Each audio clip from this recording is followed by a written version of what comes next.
This next story has a lot of us scratching our heads. Convicted murderer Chris Watts has reportedly received dozens of love letters and fan mail from both men and women. Watts pled guilty to killing his pregnant wife and 2 daughters, then disposing of their bodies in oil tanks. He was sentenced to life in prison this past November. He murdered his wife, 2 daughters, and unborn child. He's an absolute monster, and I just wonder if they saw photos, these individuals sending fan mail, so to speak, if they saw photos of the deceased bodies, including a pregnant mother, would they think the same thing? Well, there's so many things wrong with this. I don't know where to start. First of all, when you look at social media and you look at comments, just know that there's people out there like this. So think twice about what you read on social media.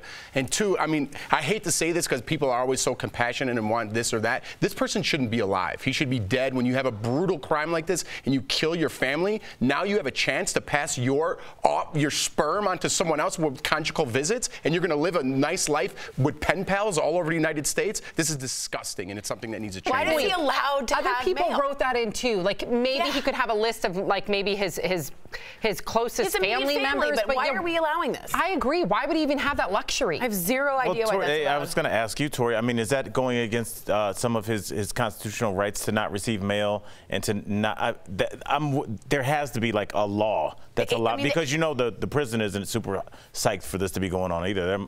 There must be some kind of law. We'll look that up. Yeah, because I would imagine it would be a slippery slope, because there are people that are sentenced, maybe if it's only murders, but then there's people that are sentenced or that are convicted of murder, and we find out later that they're innocent, and then they weren't allowed to correspond with maybe a legal expert. Yeah, like I think you have to have limits on it, but the 8th Amendment states you can't have cruel and unusual punishment. That's what I was thinking about. I have no concept that not getting fan mail from crazy females or males is any way of making your punishment any less. I would think a lawyer would argue that it's isolation. Yeah, I mean, I could take that.